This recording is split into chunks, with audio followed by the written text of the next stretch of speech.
Hi guys, இன்னைக்கு நம்ம பார்க்க போற படத்தோட பேரு Percy Jackson and the lightning thief. படத்தோட முதல் சீன்ல ரிவருக்கு நடுவுல இருந்து கடலின் கடவுள்னு சொல்லப்படுற பொசைடன் கடவுள் பிரம்மாண்ட ரூபத்தோட வெளியே வராரு. இதே ரூபத்தோட ஊருக்குள்ள நடந்து போனா மக்கள்லாம் பயப்படுவாங்கன்னு மனித ரூபத்தோட எம்பயர் ஸ்டேட் பில்டிங்க்கு போறாரு. அங்க பார்த்தா அங்க ஏற்கனவே ஜியூஸ்னு சொல்லப்படுற இடிகளின் கடவுள் இருக்காரு. அவர் இந்த பொசைடன் கிட்ட மேகத்தை பாரு, அங்க கார் மேகங்கள் மட்டும்தான் இருக்கு, ஆனா இடிகள் இல்ல. அந்த இடிகளை என்னுடைய பவரை திருநதி வேற யாருமே இல்ல, உன் புள்ளதான்னு சொல்றாரு. ஆனா பொசைடன் கடவுளுக்கு இதை கேட்டோன்னா செம சாக்கு. என் புள்ள திருடி இருக்க மாட்டான், என் புள்ளை ஏதாவது பண்ண வாழ்க்கை பூரா போராட்டம் தான், ஞாபகம் இருக்கட்டும்னு இவரும் மிரட்டுறாரு. ஆனா இடிகளின் கடவுள் எதுக்குமே அசற மாதிரி தெரியல. 14 நாள் டைம் தர்றேன், அதுக்குள்ள உன் புள்ள திருடின மின்னலை என்கிட்ட கொண்டு வந்து சேர்க்கல, கடவுள்களுக்கு நடுவுல ஒரு யுத்தம் நடக்க ஆரம்பிக்கும், அதனால மொத்த பிரபஞ்சமும் அழிஞ்சு போக கூட வாய்ப்பு இருக்குன்னு சொல்லிட்டு அப்படியே போர்ட்டல திறந்து கடவுளோட உலகத்துக்கு போயிறாரு. அப்படியே அங்க சீனை கட் பண்ணா பொசைடன் கடவுளோட மகன் பெர்சி ஜாக்சன் ஸ்விம்மிங் பூல்ல ரொம்ப நேரமா தண்ணிக்குள்ள உட்காந்துட்டே இருக்கான். அவனுக்கு மூச்சு முட்டவே இல்ல.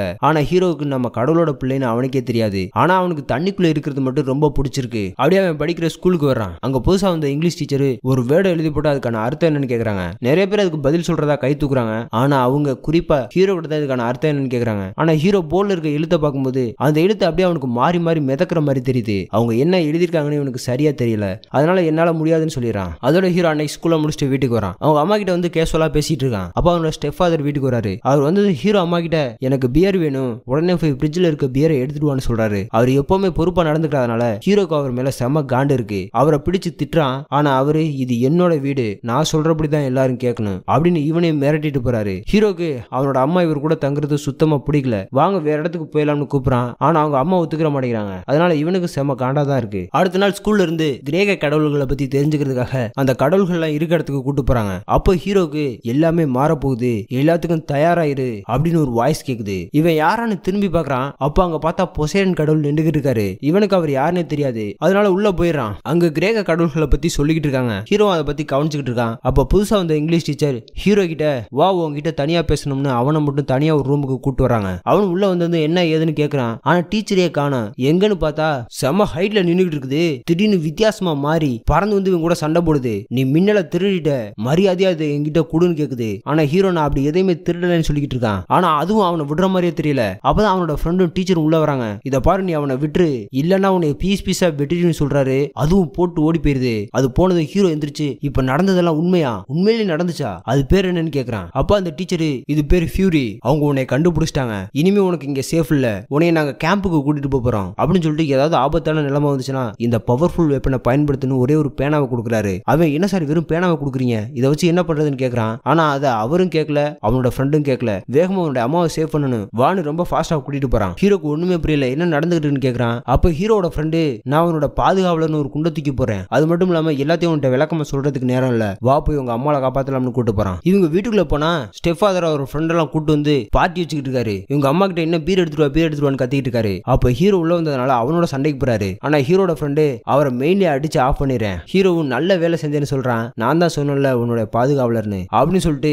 ஹீரோட அம்மா கிட்ட நடந்தது சொன்னது எல்லாரும் தப்பிச்சு போயிடறாங்க. கார்ல போய்கிட்டு இருக்கும்போது ஹீரோ என்னதான் நடந்துகிட்டு இருக்கு, எங்க போய்கிட்டு இருக்கோம்னு கேக்குறான். அப்ப அவங்க அம்மாவும் சிறப்பு வாய்ந்தவர்களுக்காகவே ஒரு கேம்ப் இருக்கு, அங்கதான் போய்கிட்டு இருக்கோம்னு சொல்றாங்க. அவனும் அது என்னதுன்னு கேக்குறான். அப்பதான் இவங்க சொல்றாங்க இவங்க எல்லாம் ஸ்கூல் காலேஜ் எல்லாம் முடிச்சுட்டு ஏதோ ஒரு இடத்துல வேலை பார்த்துக்கிட்டு இருந்திருக்காங்க. அப்பதான் பொசைடன் கடவுள் மனித ரூபத்துல வந்திருக்காரு. ரெண்டு பேத்துக்குமே காதல் ஏற்பட்டிருக்கு. கொஞ்ச நாள் சந்தோஷமா இருந்திருக்காங்க. இவனும் பிறந்திருக்கான். அதுக்கப்புறம் அவர் கடவுளுங்கிறதுனால ஏகப்பட்ட பொறுப்புகளும் கடமைகளும் அவர்கிட்ட இருக்கு. அதனால அவரை மறுபடியும் வேலைக்கு கூப்பிட்டு இருக்காங்க. இவங்களை பிரிய வேண்டிய சூழ்நிலை அவருக்கு, அதனால பிரிஞ்சு போயிட்டாரு. இதை சொல்லிட்டு வந்துட்டு இருக்கும் போதே இவங்க காரு முன்னாடி ஒரு மாடு வந்து விழுகுது. இவங்களும் அந்த மாட்டுல ஏத்திடுறாங்க. காரு கவுந்துருது. ஆனா உள்ள இருக்க யாருக்குமே எதுவுமே ஆகல. அப்படியே தூரத்துல பாக்குறாங்க ஒரு மாடு கூட்டமே வருது. அதனால என்ன பண்றதுன்னு தெரியாம ஹீரோ முடிச்சிட்டு இருக்கும்போது ஹீரோட ஃப்ரெண்ட் டக் டக்குன்னு பேண்டா கலட்டுறான். என்னடா பேண்டா கலட்டுறேன்னு கேட்டா அவனோட காலை பார்க்கும்போது தாங்க தெரியுது அவன் பாதி ஆடு, இடுப்புக்கு மேல மட்டும் தான் அவன் மனுஷன். அப்படியே அவனோட ஆட்டுக்காலை வச்சு கார் பின்னாடி இருக்க கண்ணாடியை உடைச்சு வெளியே வந்துடுறான். அவங்களும் வெளியே வந்துடுறாங்க. அப்படியே தொடர்ந்து காட்டுக்குள்ள ஓடுறாங்க.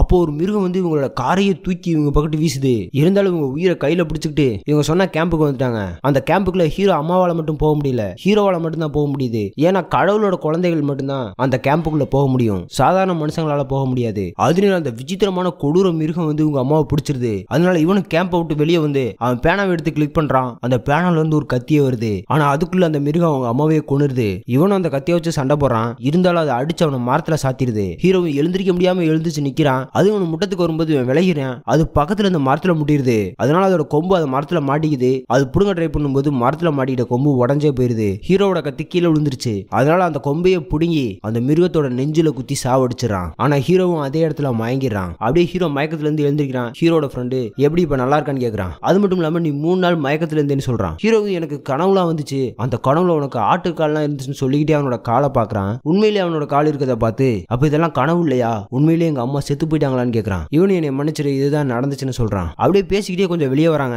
நிறைய பேர் யுத்தத்துக்காக பிராக்டிஸ் எடுத்துக்கிட்டு இருக்காங்க. அப்பதான் ஹீரோட ஃப்ரெண்டு கடவுள் சில சமயம் மனிதர்களா மாதிரி மனிதர்களோட பழகுறாங்க, மனிதர்களை காதலிக்கிறாங்க. அவங்களுக்கு குழந்தையும் பிறக்குது. ஆனா பிறந்ததுக்கு அப்புறம் அந்த குழந்தைகளை கடவுள் வந்து பாக்குறதே கிடையாது. ஆனா அப்படிப்பட்ட குழந்தைகளுக்காக இப்படிப்பட்ட ட்ரைனிங் கொடுக்குற கேம்ப் இருக்குது அப்படின்னு நடக்கிறதெல்லாம் எடுத்து சொல்லிட்டு வரான் ஹீரோட ஃப்ரெண்டு. அப்படியே ஹீரோவையும் அவன் போர்பயிற்சி செய்யக்கூடிய இடத்துக்கு கூட்டு வரான். அங்க ஏற்கனவே ஒருத்தி செம்மையா சண்டை போட்டு பயிற்சி எடுத்துக்கிட்டு இருக்கா. அவளை பார்த்தோன்னே ஹீரோக்கு பிடிச்சு போயிருது. அவ யாருன்னு இவங்கிட்ட விசாரிக்கிறான். அவ ஞான கடவுளோட குழந்தை, இவ தான் நம்ம ஹீரோயின். அவள் இவங்களை முறைச்சு பாக்குறா. ஹீரோட ஃப்ரெண்டு பயந்து போய் வேற இடத்த சுத்தி காட்டுறதுக்காக கூட்டு போயிடறான். அப்படி இவங்க போய் பார்க்கும்போது பாதி குதிரையும் பாதி மனுஷங்களை சேர்ந்தவங்க அங்க வராங்க. அதுல இவனுக்கு பேனாலாம் கொடுத்து ஹெல்ப் பண்ணார்ல ஒரு சாரு, வீல் சேர்ல இருந்தார்ல, அவரே இங்க பாதி குதிரை பாதி மனுஷனா இருக்காரு. அவரு ஹீரோ கிட்ட பேசிக்கிட்டே ஒரு இடத்துக்கு கூட்டு வராரு. அங்க பார்த்தா ஒரு வீடு இருக்கு. அந்த வீடு ஹீரோ அப்பா இவனுக்காகவே கட்டி வச்சுட்டு போனது. இங்கதான் ஹீரோக்கு அவனோட அப்பா பொசைடன் கடவுள்னு தெரிய வருது. இதை என்கிட்ட சொல்லவே இல்லையான்னு கேக்குறான். அவரும் உன்னுடைய பாதுகாப்புக்காக தான். அது மட்டும் இல்லாம 3 பெரிய கடவுள்களுக்கு அவ்வளவு ஈஸியா குழந்தை பிறக்கிறது இல்ல, ஆனா பொசைடன் கடவுளுக்கு நீ பிறந்திருக்க, நீ ரொம்ப சக்தி வாய்ந்தவன்டான்னு சொல்றாரு. இங்க நிறைய கடவுளோட குழந்தைகள் இருந்தாலும் அவங்க எல்லாருமே முப்பெரும் கடவுளோட குழந்தைங்க கிடையாது. அந்த கடவுளுக்கு கீழே வேலை செய்யற கடவுளோட குழந்தைங்க. அங்க வச்சுதான் ஹீரோக்கு இவரு நீ எதுக்காக இங்க வந்திருக்கங்கிற உண்மையை சொல்றாரு. ஹீரோவை ஜியூஸ் கடவுள் மின்னல் திருடன்னு நினைக்கிறாரு. அந்த மின்னல் அவர்கிட்ட இன்னும் 10 நாளைக்குள்ள போய் சேரலைனா அதனால கடவுள்களுக்கு நடுவுல ஒரு யுத்தமே ஆரம்பிக்கலாம். அந்த யுத்தத்தின் முடிவா இந்த பூமியை அழிஞ்சு போகலாம். ஆனா நீ மின்னலை திருடலைங்கிறது எனக்கு நல்லாவே தெரியும். உன்னை வச்சு யாரோ கடவுள்களுக்கு நடுவுல யுத்தத்தை வர வைக்க பாக்குறாங்க. அதனால நான் உன்னைய கடவுள்கள் உலகம் ஒலிம்பஸ்க்கு கூட்டு போறேன்னு சொல்றாரு. ஏன்னா ஹீரோ ஒரு அப்ராணி, அவன் மின்னலை திருடல அப்படிங்கறத மின்னல் கடவுளுக்கு புரிய வைக்கிறதுக்காக ஹீரோவும் சரி வாங்க அப்போ உடனே போகலாம்னு கூப்பிடுறான். ஆனா அதுக்கும் ஒரு சிக்கல் இருக்குன்னு சொல்றாரு. நீ முறையான ட்ரைனிங் எடுக்கலைன்னா அந்த இடத்துக்கு போறது அவ்வளவு சுலபம் இல்லைன்னு சொல்றாரு. அதனால இவனுக்கு இப்ப ட்ரைனிங் கொடுக்க போறாங்க இந்த கேம்ப்ல. அப்படியே ஹீரோக்கு போருக்கு தேவையான கவச ட்ரெஸ் எல்லாம் போட்டு கூட்டு போறாங்க. இவர் தான் அங்க இருக்க 2 பெரிய டீமை கூப்பிட்டு ஹீரோ இப்ப போர் பயிற்சியில சேர்ந்துக்க போறான். அவனுக்கு இப்ப ஒரு டீம் வேணும்னு சொல்றாரு. 2 டீம்ல யார் அவனை சேர்த்துக்க போறீங்கன்னு கேக்குறாரு. அதுல ஹீரோயினுக்கு எதிர் டீம்ல இருக்க ஒருத்தன் நாங்க சேர்த்துக்கிறோம் சொல்லி முன்னாடி வரான். இந்த போட்டியில ஜெயிக்கிறதுக்கு கொல்ல கூட தயங்க மாட்டாங்க. எதிர் டீமோட கொடியை யார் போய் முதல்ல எடுக்கிறாங்களோ அந்த டீம் தான் வின் பண்ணதா அறிவிக்கப்படும் சொல்றாரு. போட்டியை ஸ்டார்ட் பண்றாங்க. 2 டீம் எதிர சண்டை போட்டு இருக்காங்க. அதுல ஹீரோ டீம் லீடரும் ஹீரோ மட்டும் எதிர் டீமோட கொடி எடுக்கிறதுக்கு தனியா வராங்க. ஆனா அவங்களும் எதிர் டீம்காரங்க கண்டுபிடிச்சாங்க. இவங்களுக்குள்ள சண்டை தீவிரமா நடந்துகிட்டே இருக்கு. ஹீரோக்கு ஒழுங்காவே சண்டை போட தெரியல புதுசா சேர்ந்ததுனால. இருந்தாலும் ஒருத்தன் அடிச்சு போட்டுறான். அப்ப டீம் லீடர் சீக்கிரம் போய் இவங்களோட கொடியை கண்டுபிடி, அப்பதான் நம்ம ஜெயிக்க முடியும்னு சொல்றான். அதனால டீம் லீடரை சண்டை போட விட்டு ஹீரோ மட்டும் தனியா அந்த கொடியை தேடி போறான். ஹீரோ கொடியை தேடி தேடி பார்த்து டயர்டானதுனால தண்ணி குடிக்கலாம்னு கீழே உட்காரான். அப்ப பார்த்தா எதிர் டீமோட கொடி அங்கதான் நின்றுகிட்டு இருக்கு. அடிச்சதுல அதிர்ஷ்டம்னு வேகமா அதை எடுத்துக்க போறான். ஆனா அதை எடுக்க விடாம ஹீரோயின் அங்க வந்துடா. இதை நீ அவ்வளவு சுலபமா எடுத்துட்டு போயிடலாம்னு நினைச்சியா கண்ணா? நான் எப்பேற்பட்ட ஆளுன்னு தெரியுமா உனக்கு? எங்க அம்மா ஞானம் மற்றும் போர் வீகத்தின் கடவுள். இதோட அர்த்தம் என்னன்னா நான் எப்பவுமே தோக்க மாட்டேன்டா அப்படின்னு ஹீரோ கூட ரொம்ப தீவிரமா சண்டை போட ஆரம்பிக்கிறா. ஹீரோக்கு சுத்தமா சண்டை போட தெரியல. அவகிட்ட நல்லா அடி வாங்குறான். அவன் நிறைய இடத்துல கத்திய வச்சு கிழிச்சிடறா. இதை பார்த்த ஹீரோட ஃப்ரெண்டு எப்படியாவது உன்னை காப்பாத்தலாம்னு நினைக்கிறான். ஆனா அந்த டீச்சரா இருந்தவரு இல்ல வேணாம்னு சொல்றாரு. என்ன நடக்குதுன்னு பார்க்க ஆசைப்படுறாரு. ஆனா நம்ம நினைச்ச மாதிரி ஹீரோ ஜெயிக்கவே இல்ல. ஹீரோயின் தான் ஜெயிக்கிறா. அவனை அடிச்சு போட்டுறா. கொஞ்சம் விட்டா ஹீரோவை கொன்றுவா போல இருக்கு. கீழே விழுந்த ஹீரோனால சுத்தமா எழுந்திருக்க முடியல. எதிர் டீம்காரங்களா நக்கல் பண்ணி சிரிக்கிறாங்க. ஆனா ஹீரோ அதெல்லாம் பத்தி கவலைப்படாம வழியோட பக்கத்துல இருக்க தண்ணிக்குள்ள போய் கைய விடுறான். அந்த தண்ணி அவன் உடம்பு மேலே ஏற ஆரம்பிக்குது. அவனோட ஒட்டுமொத்த காயத்தையும் சரி பண்ணுது. அவனுக்கு ஒரு புத்துணர்ச்சியை கொடுக்குது. வெறித்தனமா எந்திரிச்சு வர்றான். ஹீரோயினே பயந்து போயிடறா. மத்தவங்க எல்லாரும் வராங்க. இப்ப வாங்கடா பாக்கலாம்னு எல்லாத்தையும் அடிச்சு புரட்டி எடுக்கிறான். ஹீரோயின் கூட சண்டை போறான். ஹீரோயினையும் தோக்கடிக்கிறான். அதனால எல்லாரும் பயந்து போயிறாங்க. அந்த கொடியை புடிங்கிறான். சக்சஸ்ஃபுல்லா ஹீரோவோட டீம் ஜெயிச்சிடறாங்க. அதனால ஹீரோவுக்கு சக்சஸ் பார்ட்டி வைக்கிறாங்க. எல்லாரும் என்ஜாய் பண்றாங்க. ஹீரோ குடிக்கிறதுக்காக சரக்கு ஊத்திட்டு இருக்கும்போது ஹீரோயின் வரா. அவங்க கூட பேச்சு கொடுக்க ஆரம்பிக்கிறா. நடந்த யுத்தத்தை பத்தி பேசிட்டு என்னுடைய அம்மாவும் உன்னுடைய அப்பாவும் ஒருவருக்கு ஒருவர் வெறுக்கிறாங்க. அது ஏன்னு எனக்கு தெரியல. ஆனா ஓ மேல எனக்கு ஸ்ட்ராங்கான ஒரு உணர்வு இருக்கு. ஆனா அது என்ன வகையான உணர்வுன்னு தெரியல. நேர்மறையா எதிர்மறையான்னு தெரியலன்னு சொல்றா. ஹீரோ அது உனக்கு தெரிஞ்சதுக்கு அப்புறம் எனக்கு தெரியப்படுத்துன்னு சொல்லிட்டு குடிச்சுக்கிட்டு இருக்காங்க. அப்பதான் திடீர்னு தீயெல்லாம் எரிய ஆரம்பிக்குது. என்னமோ வந்து விழுந்த மாதிரி இருக்கு. என்னன்னு எல்லாரும் அரண்டு போய் பாக்குறாங்க. அங்க ரெக்கையெல்லாம் முளைச்சிருக்க, நரகத்தை கண்ட்ரோல்ல வச்சிருக்க நரகத்தோட கடவுள் அங்க வந்திருக்கான். இந்த கூட்டத்துல யாரு ஹீரோன்னு சொல்லுங்க, இல்லைன்னா அவங்க எல்லாத்தையும் கொன்றுவின்னு அவங்க எல்லாத்தையுமே மிரட்டிக்கிட்டு இருக்கான். அதோட ஹீரோவை உங்க அம்மாவை பத்தி நீ தெரிஞ்சுக்கணும்னா நீயே முன்னாடி வான்னு கூப்பிடுறான். அதனால ஹீரோவும் கூட்டத்துக்குள்ள இருந்து வெளியே வந்து இதை பாரு எங்க அம்மா செத்து போயிட்டாங்க, நீ என்ன இப்ப வந்து புதுசா ஒரு கதை சொல்லிக்கிட்டு இருக்கேன்னு கேட்கறான். ஆனா அந்த பாதாள பாதாள கடவுள் உங்க அம்மா சாகல, உங்க அம்மாவை கடத்திட்டு வர சொன்னதே நான் தான், என்கிட்ட தான் உயிரோட இருக்கான்னு சொல்லி ஒரு நெருப்புல எரியிற பிம்பத்தை காட்டுறான். அதோட உங்க அம்மா உனக்கு உயிரோட வேணும்னா நீ திருடுன அந்த மின்னலை என்கிட்ட கொண்டு வான்னு சொல்லிட்டு அங்க இருந்து கிளம்பிடுறான். ஹீரோ அங்க போகணும்னு துடிக்கிறான். அப்ப டீச்சரா இருந்தவரு,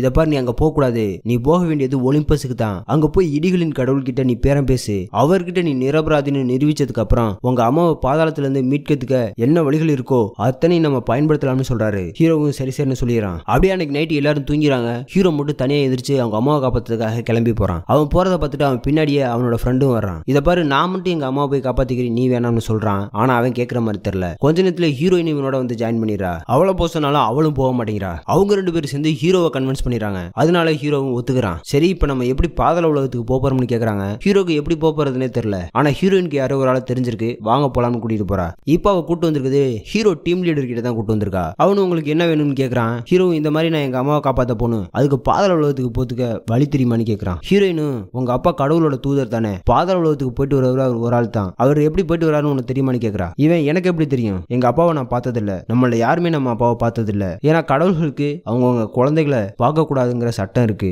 அது மட்டும் இல்லாம எனக்கு கடவுள்களை சுத்தமா பிடிக்காது, ஏன்னா அவங்க எல்லாருமே செல்ஃபிஷ்னு சொல்றான். எப்படி இருந்தாலும் இவன் அவங்க அப்பாவுக்கே தெரியாம அவங்க அப்பாவோட ரூமுக்குள்ள போயிருக்கான். அப்பா அவனுக்கு சில பொருட்கள் கிடைச்சிருக்கு, அதை எடுத்துட்டு வந்து உங்க கிட்ட காட்டுறான். முதல்ல ஒரு மேப்பை காட்டுறான். அந்த மேப்பு 3 அதிசய முத்துக்கள் இருக்க லொகேஷனை காட்டக்கூடிய மேப்பு. அந்த முத்துக்கள் இருந்தா மட்டும்தான் பாதாள உலகத்துக்குள்ள போயிட்டு வெளியே வர முடியும். உள்ள போறது சுலபம், வெளியே வர்றது தந்திரமானதுன்னு சொல்றான். அந்த 3 முத்துக்களை எடுத்ததும் பாதாள உலகத்துக்கான வாசலையும் இந்த மேப்பை காட்டிடும். அவங்க போறதுக்கு முன்னாடி ஒரு கேடயத்தை கொடுக்குறான், பறக்கிற சூவும் கொடுக்குறான். ஹீரோக்கு அவன் போற பயணத்துல இதெல்லாம் யூஸ் ஆகும்னு சொல்றான். ஹீரோவும் ஆர்வமா அதை எல்லாத்தையும் வாங்கி வச்சுக்கிறான். ஒரு வழியா பஸ் பிடிச்சு முத்து இருக்க முதல் இடத்துக்கு வந்து சேர்றாங்க. அங்க பார்த்தா எல்லாமே பாலடைஞ்சு போய் கிடக்கு, நிறைய சிலைகள்லாம் இருக்குது. அப்படியே போய் பாக்குறாங்க, ஒரு இடத்துல தங்க காசுகள்லாம் அதிகமா இருக்கு, கொஞ்சத்தை எடுத்து வச்சுக்கிறாங்க. இவங்க சரியான பாதையில தான் வந்திருக்கோம்னு தெரிஞ்சுக்கிறாங்க. ஆனா முத்து இங்க எங்க இருக்குன்னு உங்களுக்கு தெரியல, அதனால தனித்தனியா பிரிஞ்சு தேடலாம்னு முடிவு பண்ணி பிரிஞ்சு தேடுறாங்க. ஹீரோயின் மட்டும் ஒரு திசையில போயிட்டு இருக்கா. அப்ப வெளியே இருந்து ஒருத்தவங்க வந்து இங்க இருக்காத, இது ரொம்ப ஆபத்தான இடம் அப்படின்னு சொல்லி வேக வேகமா ஹீரோயின் கையை பிடிச்சு வெளியே கூட்டிட்டு போறாங்க. இங்க ஹீரோட ஃப்ரெண்டு ஒரு சிலையை பார்த்துட்டு இது என்னுடைய மாமா மாதிரி இருக்கே அப்படின்னு சிரிச்சுக்கிட்டு இருக்கான். அப்படி இன்னும் கொஞ்சம் டீப்பா பார்க்கும்போது தான் தெரியுது அவருடைய மாமாவுக்கு மச்சம் இருந்த மாதிரியே இந்த சிலையிலேயே மச்சம் இருக்கு. அப்பதான் இவனுக்கு ஏதோ ஒன்று ஸ்ட்ரைக் ஆகுது, நம்ம இருக்க இடம் ஆபத்துன்னு புரிஞ்சுக்கிறான். வேக வேகமா ஹீரோவை கூப்பிட்டு கத்துறான், நம்ம ரொம்ப ஆபத்துல இருக்கோம்னு சொல்றான். அதனால ஹீரோ ஃப்ரெண்டு ஒரு பக்கத்து பயந்து ஓடிட்டு இருக்காங்க. ஹீரோயினை புதுசா வந்த ஒருத்தவங்க பயந்து இழுத்துட்டு போயிட்டு இருக்காங்க. இங்க ஹீரோட ஃப்ரெண்டும் பாத்துக்கிட்டாங்க. அப்பதான் ஹீரோ என்னாச்சுன்னு கேக்குறான். ஹீரோட ஃப்ரெண்டு இது மெதுசாவோட பிளேஸ்னு சொல்றான். உடனே ரெண்டு பேரும் சேர்ந்து ஹீரோயினை தேட ஆரம்பிக்கிறாங்க. அது நேரம் இங்க ஹீரோயின் ரெண்டு பேத்தையும் அந்த மெதுசா பாத்துட்டா. அவளுக்கு ஹீரோயினை தெரிஞ்சிருக்கு. ஹீரோயின் எப்படி உனக்கு என்ன தெரியும்னு கேக்குறா. மெதுசாவும் உங்க அம்மா தானே ஞானத்தின் கடவுள், அவதான் எனக்கு சாபம் கொடுத்தது, உன்னுடைய முடி மாதிரியே என்னுடைய முடியும் இருந்துச்சு, ஆனா இப்ப அப்படி இல்லைன்னு சொல்றா. அப்படியே கொஞ்சம் முன்னாடி போய் அவ தலையில கட்டி இருக்கிறத அவுக்குறா. பார்த்தா அவளுடைய தலைமுடியெல்லாம் பாம்பா மாதிரி இருக்கு. இவங்க அதை பார்க்காம கண்ணை முடிக்கிறாங்க. ஏன்னா இவளோட கண்ணை பார்த்தா இவங்களும் அங்க இருக்க ஏகப்பட்ட சிலைகள் மாதிரி சிலையா மாறிடுவாங்க. அப்ப இவளும் அவளோட கண்ணாடி எல்லாம் கலட்டிவிட்டு என் கண்ணை பாருங்க என் கண்ணை பாருங்கன்னு பேசிக்கிட்டு இருக்கா. புதுசா வந்தவங்களும் அவளோட கண்ணை பாக்குறாங்க, அப்படியே சிலையா மாறிடுறாங்க. அதே நேரம் அங்க ஹீரோவும் அவனோட ஃப்ரெண்டும் வந்துடுறாங்க. ஹீரோ மிரர் வழியா அந்த மெதுசாவை பாக்குறான். ஏன்னா நேருக்கு நேரம் பார்த்தா இவனும் சிலையா மாறிடுவான். இந்த மெதுசாவும் ஹீரோயின் கண்ணை திறக்க வைக்கிறதுக்காக அவ தலையில இருக்க பாம்பை இவளை டச் பண்ற மாதிரி பண்றா. அதுவும் வந்து இவளை இம்சை பண்ணிட்டே இருக்கு. இருந்தாலும் ஹீரோயின் கண்ணை திறக்கவே இல்ல. அப்ப ஹீரோ கத்தி அந்த மெதுசாவை டைவர்ட் பண்றான். அவ இவனை துரத்திட்டு வர ஆரம்பிக்கிறா. ஹீரோ ஓடி போய் ஒரு இடத்துல ஒளிறான். அப்ப அவளும் இவனை கண்டுபிடிச்சிடறா. பக்கத்துல இருக்க சிலைகளை தள்ளி விடுறா. அதை ஹீரோ கவனிக்கல. அந்த சிலைகள் ஒன்னோட ஒன்ன சாஞ்சு வந்து ஹீரோ அமைக்கிறது. இங்க ஹீரோயினை வந்து ஹீரோ ஃப்ரெண்டு காப்பாத்திடுறான். இங்க ஹீரோவையும் அவ பிடிச்சிடறா. ஹீரோட கண்ணை திறக்க வைக்க முயற்சி பண்றா. அவ தலையில இருக்க பாம்பெல்லாம் கண்ணத்துல போய் ஊறுது. இருந்தாலும் ஹீரோ கண்ணை திறக்கல. அதே நேரம் நம்ம பசங்க காரை எடுத்துட்டு வந்து பக்கத்துல இருக்க சிலையெல்லாம் இடிச்சு தூக்குறாங்க. ஒரு சிலை பறந்து போய் மெதுசா மேலே விழுந்துருது. அதனால அவன் மயங்கிறா. ஹீரோக்கு எந்த அடியும் இல்ல, அவன் தப்பிச்சிடறான். அவ எழுந்திருச்சு பார்க்கும்போது அங்க யாருமே இல்ல. ஹீரோட போன் மட்டும் தான் கிடக்குது. அதே நேரம் ஹீரோ பின்னாடி அவனோட கத்தியை எடுத்துட்டு வந்து இவ தலையை வெட்டிறான். அப்ப ஹீரோயின் சொல்றா, இந்த தலையை நம்ம எடுத்துட்டு போலாம், இப்ப கூட அது கண்ணை திறந்தாலும் அதை பார்த்தவங்க சிலையாயிருவாங்க, இதை வச்சுதான் நமக்கு சேஃப்டியா இருக்குன்னு சொல்றா. ஹீரோ ஃப்ரெண்டோட ஜாக்கெட்டே கலட்டி அந்த தலையை சுத்திட்டு இருக்காங்க. அப்ப பார்த்தா இவளோட கையில தான் அந்த முத்து இருக்கு. முத்தும் கிடைச்சிருச்சு தலையும் கிடைச்சிருச்சுன்னு ரெண்டே எடுத்துட்டு போயிடறாங்க. போயிட்டு இருக்கும்போது நைட் ஆயிடுது. அதனால ரெஸ்ட் எடுக்கலாம்னு சொல்லி பக்கத்துல வர ஒரு இடத்துல காரை நிப்பாட்டிட்டு அங்க நைட்டு ஸ்டே பண்ணலாம்னு முடிவு பண்றாங்க. ஹீரோ நைட்டு தூங்காம ஸ்விம்மிங் பூல்ல உட்காந்துருக்கா. அவங்க அம்மா பத்தி நினைச்சு பார்த்துட்டு இருக்கான். அப்ப ஹீரோயின் அங்க வர்றா. அவளுக்கு கையில காயம் இருக்கு. அந்த காயத்தையும் ஹீரோ அவனுடைய சக்தியை வச்சு அவளுக்கு சரி பண்ணி விடுறான். அப்படியே ஹீரோ ஹீரோயின் பேசிக்கிட்டே இருக்காங்க. அது நேரம் ஹீரோட ஃப்ரெண்டு கூப்பிடுறான். என்னன்னு போய் பாக்குறாங்க. ஹீரோ பத்தி தான் நியூஸ்ல சொல்லிக்கிட்டு இருக்காங்க. காணாம போன உங்க பிள்ளை எங்க போனான்னு உங்களுக்கு ஐடியா இருக்கான்னு கேக்குறாங்க ஹீரோட ஸ்டெப் ஃபாதர் கிட்ட. அவரு ஹீரோவை ஒரு குடிகாரன் சொல்றாரு. அது மட்டும் இல்லாம அவனோட ஃப்ரெண்டு என்னை அடிச்சு போட்டு என் பெண்டாட்டியை கடத்தி கூட்டிட்டு போயிட்டாங்க, இப்ப எங்க இருக்காங்கன்னே தெரியலன்னு சொல்றாரு. ஹீரோவும் இருக்க பிரச்சனையில இது ஒரு பிரச்சனை ரொம்ப வருத்தப்படுறான். அப்படியே அங்க இருந்து கிளம்பிடுறாங்க. கிளம்பிடுறாங்க. அடுத்த கல்ல எடுக்கிறதுக்கு ஒரு பார்க்ல இருக்க கோயிலுக்கு வந்திருக்காங்க. இந்த கோயில இருக்க சிலை ஹீரோயின் அம்மாவோட சிலை தான். உள்ள போய் கல் எங்க இருக்குன்னு பாக்குறாங்க. அந்த சிலை தலையில இருக்க கிரீடத்துல இருக்கு. அந்த சிலை 30 அடி உயரம் இருக்கு. அது எப்படி எடுக்கிறதுன்னு தெரியாம முழிச்சுக்கிட்டு இருக்காங்க. அது மட்டும் இல்லாம அங்க சுற்றுலா பயணிகள் வேற அதிகமா வந்துட்டு இருக்காங்க. சரி இப்ப வேணா இந்த இடத்த மூணதுக்கு அப்புறம் வரலாம்னு சொல்லி முடிவு பண்றாங்க. அதனால மூணு வரைக்கும் பக்கத்துல இருக்க டாய்லெட்டுக்குள்ள போய் ஒளிஞ்சுக்கலாம்னு அங்க போய் ஒளிஞ்சுக்கிறாங்க. இவங்க நினைச்ச நேரம் வருது. 1 மணி நேரத்துக்கு இந்த இடத்த மூடி இருக்காங்க. அதனால உள்ள யாருமே இருக்க மாட்டாங்கன்னு அசால்ட்டா வராங்க. ஆனா அங்க நிறைய கிளீனர்ஸ் இருக்காங்க. அதை இவங்க கொஞ்சம் கூட எதிர்பார்க்கல. இருந்தாலும் அவங்க எல்லாத்தையுமே மயக்க ஊசியை போட்டு மயங்க வச்சுறா ஹீரோயின். இன்னும் 30 நிமிஷத்துல இவங்க வேலையை முடிக்கலன்னா இவங்க சொல்லி முடிஞ்சு போயிடும். அதனால டக்கு டக்குன்னு வேலையை ஸ்டார்ட் பண்ணலாம்னு முடிவு பண்றாங்க. ஹீரோ அந்த பறக்கிற ஷூவை வச்சு மேல போய் அந்த கல்லை எடுக்கலாம்னு முடிவு பண்றான். அதை எப்படி யூஸ் பண்றதுன்னு டீம் லீடர் கிட்ட கேக்குறாங்க. அவன் சில ட்ரைனிங்லாம் தேவைப்படும்னு சொல்றான். இருந்தாலும் ஹீரோ அதெல்லாம் கண்டுக்காம பறந்து போறான். அங்க போய் அந்த முத்தை எடுக்கிறதுக்கு முன்னாடி கீழே விழுந்துறான். நல்லவேளை சிலையை பிடிச்சு தொங்கிறான். ஒரு வழியா ரொம்ப கஷ்டப்பட்டு அந்த முத்தையும் எடுத்துறான். ஒரு வழியா ஈஸியா எல்லா வேலையும் முடிஞ்சதுன்னு நினைச்சிட்டு இருக்காங்க. ஆனா அப்பதான் அங்க ஏகப்பட்ட கிளீனர்ஸ் வராங்க. இவங்களும் அவங்களுக்கு கிளீனர்ஸ் நினைச்சு தான் பேசிட்டு இருக்காங்க. ஆனா அவங்க எல்லாருமே ஒரே மாதிரி பேசுறாங்க. உங்களுக்காக தான் நாங்க காத்துக்கிட்டு இருந்தோம். நீ மரியாதையா அந்த மின்னலை கொடுத்துரு, இல்ல அவ்வளவுதான் மிரட்டுறாங்க. என்னன்னு பார்த்தா இவங்க எல்லாருமே சேர்ந்து ஒரு மிகப்பெரிய ஜந்துவா மாறுறாங்க. அதுக்கு பேரு ஹைட்ரான்னு சொல்றாங்க. அது வெறி உண்டு இவங்களை அட்டாக் பண்ண ஆரம்பிக்குது. எல்லாரும் பக்கத்துல இருக்க தூண்ல மறைஞ்சுக்கிட்டு சண்டை போட ஆரம்பிக்கிறாங்க. ஹீரோ அவனோட கேடையம் கத்தி பறக்கிற சூனு எல்லாத்தையும் யூஸ் பண்ண ஆரம்பிக்கிறான். பறந்து போய் கேடயத்தை வச்சு தடுத்துக்கிட்டே அவனோட கத்தியை வச்சு ஹைட்ராவோட தலையெல்லாம் வெட்டிடுறான். அதனால இவங்களை அட்டாக் பண்ண முடியல, நெருப்பையும் கக்க முடியல. தப்சம்டா சாமின்னு நினைச்சிட்டு வரான். ஆனா ஹீரோயின் மட்டும் தான் ஹைட்ரா பத்தி எல்லாமே தெரிஞ்சிருக்கு. அவ ஹீரோ பத்தி நீ பெரிய தப்பு பண்ணிட்ட, ஹைட்ராவோட ஒரு தலையை வெட்டினா அதுக்கு 2 தலை முளைக்கும்னு சொல்றா. இப்ப 5 தலையை வெட்டினதுனால 10 தலை வந்துருச்சு ஹைட்ராவுக்கு. அப்ப இந்த சண்டையில முத்தெல்லாம் கீழே விழுந்திருக்கு. அதனால அந்த முத்தை எடுக்கிறதுக்காக ஹீரோயினை நீ அந்த ஹைட்ராவை டைவர்ட் பண்ணு, நான் எப்படியாவது அந்த முத்தை எடுத்துன்னு சொல்றான். அவளும் வில்ல விட்டு அந்த ஹைட்ராவை டைவர்ட் பண்ணிட்டு இருக்கா. இவனும் அந்த முத்தை எடுக்க போற சமயத்துல அது பின்னாடி வந்து நெருப்பா கக்கும் பாருங்க. இவன் ஜஸ்ட் மிஸ்ல தப்பிச்சு போய் பக்கத்துல இருக்க செவருக்கு பின்னாடி ஒளிஞ்சுக்கிறான். இவன் அந்த முத்துக்கிட்ட நெருங்கவே முடியல, நெருப்பை கக்கிக்கிட்டே இருக்க அந்த ஹைட்ரா. அதனால ஹீரோ அவனோட சக்தியை யூஸ் பண்ணி பக்கத்துல இருக்க பைப்ல இருக்க தண்ணியெல்லாம் கண்ட்ரோல் பண்றான். அந்த தண்ணியை வச்சு அதை தடுத்து நிறுத்துறான். அதுவும் நெருப்பை தண்ணிக்குள்ள விடுறதுனால நெருப்பு அணைஞ்சு போயிருது. அதனால இவன் அந்த முத்தை எடுத்துறான். வாங்க எல்லாரும் வெளியே தப்பிச்சு போயிடலாம்னு போய் அந்த கோயிலோட கதவை திறக்க முயற்சி பண்றாங்க. ஆனா திறக்க முடியல.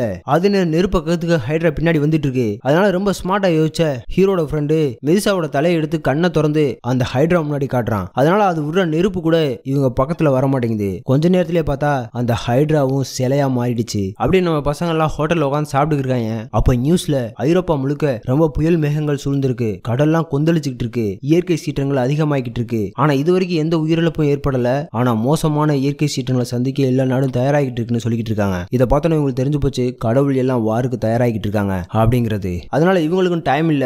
மேப்ல அடுத்த முத்து எங்க இருக்குங்கிற லொகேஷனை பாக்குறாங்க. அது லாஸ் வேகாஸ்ல இருக்க ஹோட்டல்ல இருக்கு. அந்த ஹோட்டல்ல கேசினோவும் இருக்குது. ஒரு வழியா அந்த ஹோட்டலுக்கு வந்துறாங்க. அந்த ஹோட்டலோட ஃப்ரண்ட்லயே வின்திஸ் கார்னு ஒரு பெரிய காரை வச்சு சூதாட்டம் நடத்திக்கிட்டு இருக்காங்க. அதெல்லாம் பார்த்துட்டு நம்ம பசங்க ரொம்ப கண்ட்ரோலோட எந்த பக்கமே டைவர்ட் ஆக கூடாதுன்னு முத்தை மட்டுமே தேடுறதுல போக்கஸ் பண்றாங்க. அப்பதான் அங்க வேலை செஞ்சுக்கிட்டு இருக்க ஹோட்டல் சர்வன்ட்ஸ் தாமரை ஷேப்ல இருக்க ஒரு சாக்லேட்டை கொடுக்குறாங்க. அந்த சாக்லேட் திண்டு ஒண்ணு இவங்க மூளையில பல்ப் எரிய ஆரம்பிக்குது. இவங்களுடைய மூளையவே அது மழுங்கடிச்சிருது. இவங்களையே மயக்கிடுது. இவங்க எதுக்காக வந்தோம்னு இவங்களுக்கு தெரியல. இங்க இருக்க எல்லாத்தையுமே நம்ம வேடிக்கை பார்க்க தான் வந்திருக்கணும். வாங்க எல்லாத்தையும் வேடிக்கை பார்க்கலாம், எல்லாத்தையும் என்ஜாய் பண்ணலாம்னு முடிவு பண்றாங்க. ஆட்டம் பாட்டம் கொண்டாட்டம்னு போயிட்டு இருக்கு. சுத்தமா என்னத்தை தேடி வந்தோம்னே தெரியல, மறந்து போயிட்டாங்க. தொடர்ந்து இவங்க அந்த தாமரை சாக்லேட்டை சாப்பிட்டுக்கிட்டே இருக்காங்க. அப்படிதான் ஹீரோ மறுபடியும் அந்த சாக்லேட்டை சாப்பிடலாம்னு போகும்போது அவனுக்கு ஒரு வாய்ஸ் கேக்குது. இதை பாரு, நீ அந்த தாமரையை சாப்பிடாத, அதை சாப்பிடனா நீ இங்கே தான் இருப்ப, இங்க இருந்து போகிறதுக்கு நீ விருப்பப்படவே மாட்ட அப்படின்னு எச்சரிக்குது. அந்த குரல் வேற யாரோட குரலும் இல்ல, இவன் அப்பாவோட குரல் தான் அது. அதனால இவன் அந்த தாமரை சாக்லேட்டை சாப்பிடாம கீழே வச்சுட்டு அந்த முத்தை சுத்தி சுத்தி தேட ஆரம்பிக்கிறான். அப்ப நிறைய பணிப்பெண்கள் இந்த தாமரை கேக்கை எடுத்துக்கங்கன்னு கம்பல் பண்றாங்க. ஆனா இவன் அதெல்லாம் எனக்கு வேணாம்னு சொல்லி ஒதுக்கி தள்ளிட்டு சும்மா கேஷுவலா நடந்து போறான். அப்போ ஒருத்தன் 1971 வெளிவந்த ஒரு பழைய படத்தை புது படம் நினைச்சு அதை பாக்குறதுக்காக அதை ஜெயிக்கிறதுக்கு நிறைய காசை போட்டு சூதாடிக்கிட்டு இருக்கேன். அப்ப அங்க வர ஹீரோ, என்னப்பா இந்த படத்துக்கு போய் சூதாடிக்கிட்டு இருக்க, இந்த படத்தை நான் டிவிடிலே பாத்துட்டேன்னு சொல்றான். ஏன்னா டிவிடியா அப்படின்னா என்ன, இந்த வருஷத்துல ரிலீஸ் ஆயிருக்க பெஸ்ட் படம்னா அது இதுதான், அதனாலதான் இந்த படத்தை நான் பார்க்கணும்னு ஆசைப்படுறேன்னு சொல்றான். அப்பதான் ஹீரோக்கு ஒரு விஷயம் புரியுது. இவன் என்னடா 1971 இருக்க மாதிரி ஃபீல் பண்ணிட்டு இருக்கான். அப்ப எல்லாருடைய மைண்டையும் இவங்க மயக்கி வச்சிருக்காங்களா அப்படிங்கறத புரிஞ்சுக்கிறான். அப்படியே கொஞ்சம் தூரம் தள்ளி வரான். அங்க ஒரு சூதாடுற மிஷின்ல அந்த முத்து இருக்கத பாத்துறான். அப்போ கூட அந்த தாமரை சாக்லேட் சாப்பிட சொல்லி கம்பல் பண்றாங்க. ஹீரோ வேணா சொல்லிட்டு ஹீரோயினையும் அவனோட ஃப்ரெண்டையும் தேடி போறான். அப்ப அங்க இருக்க செக்யூரிட்டி எல்லாம் இவன் முழிச்சுக்கிட்டான், இவனை எப்படியாவது பிடிக்கணும்னு முடிவு பண்றாங்க. அதே நேரம் ஹீரோவும் மயக்கத்தில் இருக்க ஹீரோயினையும் அவனோட ஃப்ரெண்டையும் எழுப்பி வாங்க போலாம்னு கூட்டிட்டு போறான். அதே நேரம் செக்யூரிட்டி இவங்களை துரத்த ஆரம்பிக்கிறாங்க. ஹீரோவும் வேகமா அந்த முத்து எடுத்துட்டு வெளியே ஓடுறான். சுத்தி உழைக்க ஆரம்பிக்கிறாங்க. அதெல்லாம் அங்க ஒரு பெஸ்ட் காரை வின் பண்றதுக்காக வச்சிருந்தாங்கல்ல, அந்த காரையை எடுத்துட்டு தப்பிச்சுறாங்க. அப்படி இவங்க தப்பிச்சு வந்துட்டு இருக்கும்போது தான் தெரியுது இவங்க 5 நாளா அந்த கெசினோக்குள்ள மாட்டிக்கிட்டு இருந்தது. இவங்களுக்கு இப்ப ரொம்ப டைம் கம்மியாயிருச்சு. நாளைக்கு நைட்டு 12 மணியோட இவங்களுக்கு கொடுத்த அந்த காலக்கெடு முடிஞ்சிருச்சு. அதுக்குள்ள எப்படியாவது இடிகளின் கடவுள் கிட்ட கிட்ட மின்னலை திருப்பி கொடுத்தாகணும். அப்படி இல்லைன்னா இவங்கிட்ட மின்னல் இல்லைன்னு ப்ரூவ் பண்ணணும். இந்த பஞ்சாயத்துக்கு நடுவுல இவங்க அம்மாவையும் இவன் காப்பாத்தி ஆகணும். என்ன பண்றதுன்னு தெரியாம முழிச்சுக்கிட்டு இருக்காங்க. அப்பதான் பாதாளத்துக்கு போறதுக்கான லொகேஷன் அந்த மேப்ல பாக்குறாங்க. அது ஹாலிவுட் சிட்டியை காமிக்குது. உடனே அந்த லொகேஷனுக்கு போறாங்க. அப்ப அங்க திடீர்னு ஒரு வழி உருவாகுது. அப்படியே அதுக்குள்ள போறாங்க. பாதாள உலகத்துக்கிட்ட வந்துட்டாங்க. அந்த பாதாள உலகத்துக்கு படகோட்டி மூலியமா தான் போக முடியும். அவன் அங்க நின்னுகிட்டு இருக்கான். அவன் நீங்க செத்ததுக்கு அப்புறம் திரும்பி வாங்கப்பா, அப்பதான் உங்களை பாதாள உலகத்துக்கு கூட்டு போக முடியும், இல்லைன்னா உங்களை கூட்டு போக முடியாதுன்னு சொல்றான். இவங்க நாங்க செத்து போயெல்லாம் வர முடியாது, இப்பவே நாங்க போயாகணும்னு கேக்குறாங்க. ஆனா அவர் கூட்டு போற மாதிரி தெரியல. ஹீரோட ஃப்ரெண்டு டாலர்லாம் கொடுத்து பாக்குறான். அதெல்லாம் எரிச்சு போட்டுறாரு. இவருக்கு என்னதானா பண்றதுன்னு யோசிச்ச ஹீரோ அவன் எடுத்த தங்க காசை இவர்கிட்ட கொடுக்குறான். அதுக்கப்புறம் தான் சரி வாங்க போலாம்னு கூப்பிடுறாரு. இந்த படகோடி தங்க காசுக்காக வெயிட் பண்ணிருப்பார் போல. பாதாள உலகத்துல மிதக்கிற படகுல கூட்டு வராரு. இது சொல்ல போனா ஒரு நரகம். எல்லா ஆண்மக்களையும் கதற கதற அப்படியே தீல போட்டு வாடிக்கிட்டு இருக்காங்க.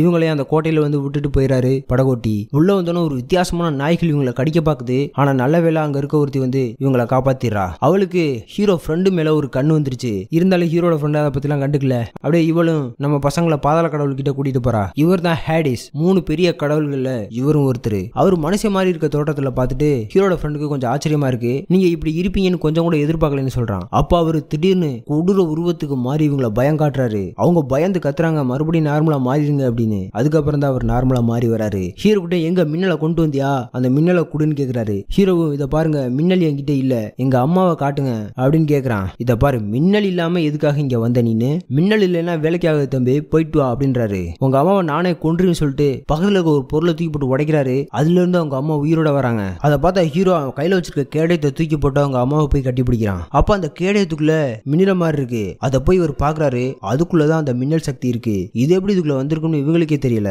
அந்த பாதாள கடவுளும் திருட்டு பையில திருடி வச்சுக்கிட்டு பொய்யா சொல்ற அப்படின்னு அதை எடுத்து வச்சுக்கிறாரு. ஆனா இவன் நான் அதை திருடல, அந்த கேடயம் கூட ஏம்டில்லைன்னு சொல்றான். அப்பதான் இவங்களுக்கே புரியுது ஹீரோ டீம் லீடர் தான் அதை எல்லாத்தையுமே திருடி வச்சுக்கிட்டு கடவுளுக்குள்ள சண்டை முட்டி விடலாம்னு பிளான் பண்ணிருக்காங்கிறத புரிய வருது. இந்த மின்னல் சக்தியை பார்த்தோன்னா பாதாள கடவுளுக்கு ஒரு ஆசை வந்துருச்சு. இனிமே தேவர்களுக்கு நான் தான் தலைவனாக போறேன்னு குஷி ஆயிடுறான். அதனால இவங்களை இங்க இருந்து தப்பிச்சு போக விடக்கூடாதுன்னு இங்கேயே அழிச்சிடலாம்னு முடிவு பண்றான். இவங்களுக்கு பின்னாடி இருக்க கேட்டை திறந்து ஆன்மாக்களுக்கு இவங்களை இரையாக்கலாம்னு முடிவு பண்றான். பத்தாவதுக்கு அங்க இருக்க கொடூர நாய்களை இவங்களை சாப்பிடறதுக்காக ஏவி விடுறான். அப்ப அங்க இருந்த ஒருத்தி இந்த கடவுளுக்கு கிஸ் பண்ற மாதிரி கிஸ் பண்ணி அந்த மின்னலை புடிங்கிட்டு போயிடுறா. இந்த பாதாள கடவுள் சிரிச்சுக்கிட்டு அதை என்கிட்ட குடுன்னு கேஷுவலா கேக்குறாரு. ஆனா இவ அந்த மின்னலை வச்சு அவர் அட்டாக் பண்ணிடுறா. அதோட அந்த நாயையும் பத்தி விட்டு ஆன்மாவையும் அங்க இருக்க குண்டுக்குள்ளே அடைச்சிட்டு இவங்களை காப்பாத்திடுறா. அதோட அந்த மின்னலையும் ஹீரோ கிட்டே கொடுத்துட்டு உங்க அம்மாவையும் கூட்டு போன்னு சொல்றா. அப்ப இவங்க கிட்ட 3 முத்து தான் இருக்கு. இவங்க 4 பேர் இருக்காங்க. ஒவ்வொரு முத்தும் ஒவ்வொரு ஆளை தான் வெளியே கூட்டு போகுது. அந்த முத்து எப்படி வேலை செய்யும்னா எங்க போகணுமோ அந்த இடத்த நினைச்சுக்கிட்டு அந்த முத்தை முத்திச்சோம்னா அந்த முத்தோட சக்தி அங்க கொண்டு போய் சேர்த்துறோம்ல. இப்ப பிரச்சனை என்னன்னா 3 பேர் மட்டும் தான் போக முடியும். ஒரு ஆள் இங்கேயே தங்கணும்னு சொல்றா. அவளே இங்க ஹீரோ நான் தங்குறி நீங்க போங்கன்னு சொல்றான். ஆனா ஹீரோட ஃப்ரெண்டு இதை பாரு நான் ஒரு சாதாரண பாதுகாவலர் தான், அதனால நான் இங்கேயே தங்கிக்கிறேன், இதுவே என்னுடைய கடமை, நீங்க போயிட்டு வாங்கன்னு அனுப்பி வைக்கிறான். அதனால அவங்களும் ரொம்ப சோகத்தோட அங்க இருந்து போயிடறாங்க. இவங்க நினைச்சது கடவுள் இருக்க நகரத்துக்கு போலாம்னு ஒலிம்பஸுக்கு போலாம்னு நினைச்சாங்க. ஆனா இவங்க வந்திருக்கிறது எம்பையர் ஸ்டேட்டுக்கு. இந்த பில்டிங்ல இருந்து எப்படா போறதுன்னு யோசிச்சுட்டு இருக்காங்க. அப்பதான் அந்த ஒலிம்பஸோட நுழைவாயில் அங்க இருக்கதை பாக்குறாங்க. சரி போலாம்னு பார்க்கும்போதுதான் அங்க சண்டைக்கு டீம் லீடர் வர்றான். அந்த மின்னல் எனக்கு வேணும்னு சொல்றான். அந்த மின்னல் நீ ஒலிம்பஸுக்கு கொண்டு போய் சேர்க்க கூடாதுன்னு சொல்றான். சரி அப்புறம் எதுக்கு நான் மின்னலை என் கூட கொடுத்து அனுப்பிவிட்டேன்னு கேட்டா நீ அங்க பாதாளத்துக்கு போறோம்னு சொன்னது மின்னல் என்னவே அட்டாக் பண்ண ஆரம்பிச்சிருச்சுப்பா, அதனாலதான் உன்கிட்ட கொடுத்து அமிச்சேன். சரி சரி இப்ப அந்த மின்னலை என்கிட்ட கொடுன்னு சண்டைக்கு வரான். இவங்களுக்குள்ள பெரிய சண்டையே நடக்குது. ஹீரோயின் அவனை அடிக்கிறா, நிறைய இடத்துல கிழிச்சு விடுறா. இருந்தாலும் அவன் மின்னலை எடுத்துக்கிட்டு பறந்து போயிடறான். அப்ப ஹீரோ நீ எதுக்காக போற விரும்புறேன்னு கேக்குறான். அவனு எத்தனை நாளைக்கு தான் ஆட்சி செஞ்சவங்களே ஆட்சி செஞ்சுக்கிட்டு இருப்பாங்க, பிள்ளைகளான நமக்கு ஒரு வாய்ப்பு கிடைக்க வேணாமா அப்படின்னு இவன் கடவுளாக ஆசைப்படுறான். அப்ப ஹீரோ நீ என்னதான் முயற்சி பண்ணாலும் உன்னால கடவுளாக முடியாதுன்னு சொல்றான். அதனால அவன் காண்டாயி மின்னலை வச்சு இவங்களை பக்கத்துல அட்டாக் பண்ணிட்டு பறக்கிற ஷூவை வச்சு பறந்து போயிடறான். ஹீரோவும் அவனோட பறக்கிற ஷூவை யூஸ் பண்ணி அவனை ஃபாலோ பண்ணிக்கிட்டே போறான். பறந்துகிட்டே 2 பேரும் சண்டை போட்டுக்கிறாங்க. அப்புறம் ஒரு புள்ளிங்கோட மொட்டை மாடியில போய் விழுந்துறாங்க. அங்க வச்சு ஹீரோ அவன் நல்லா புரட்டி எடுக்கிறான். இருந்தாலும் நம்பிக்கை இழக்காத ஹீரோ அங்க இருக்க தண்ணி டேங்க்ல இருக்க தண்ணி எல்லாம் கண்ட்ரோல் பண்ணி வில்லன் அட்டாக் பண்ணிடுறான். அரை மயக்கத்துல வில்லன் மறுபடியும் எந்திரிக்கிறான். அப்ப ஹீரோ அங்க கடந்த தண்ணிய வச்சு ஒரு ஈட்டி மாதிரி ரெடி பண்ணி அவனை நோக்கி எரிவான் பாருங்க.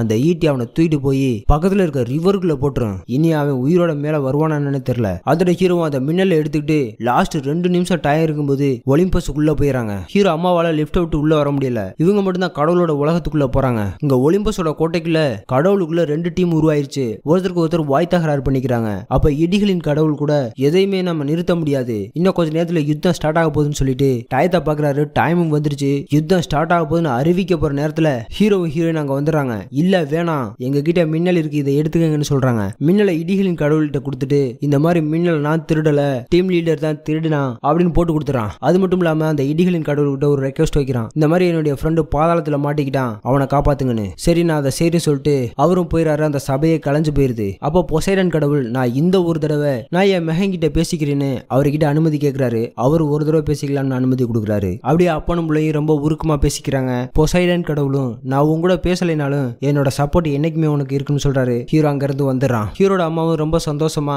அந்த கேம்புக்குள்ள அனுப்பி வைக்கிறாங்க. ஹீரோ உள்ள வர்றான். அப்ப அவனோட ஃப்ரெண்ட் அங்க இருக்கான். ஒரு வழியா இடிகளின் கடவுள் அவனை இங்க கூட்டு வந்துட்டாரு போல. அவனுக்கு கொம்பெல்லாம் முளைக்க ஆரம்பிச்சிருச்சு. இப்ப அப்படியே ஹீரோ அவனுடைய பேசிக்கிட்டு ஹீரோயினை வந்து பாக்குறான். ஹீரோயின் பேசுறதுக்காக ஒருவித பயத்தோட அவ கூட பேசிக்கிட்டு ட்ரைனிங்கும் எடுக்கிறான். இதோட இந்த படம் முடியுது. Thank you friends.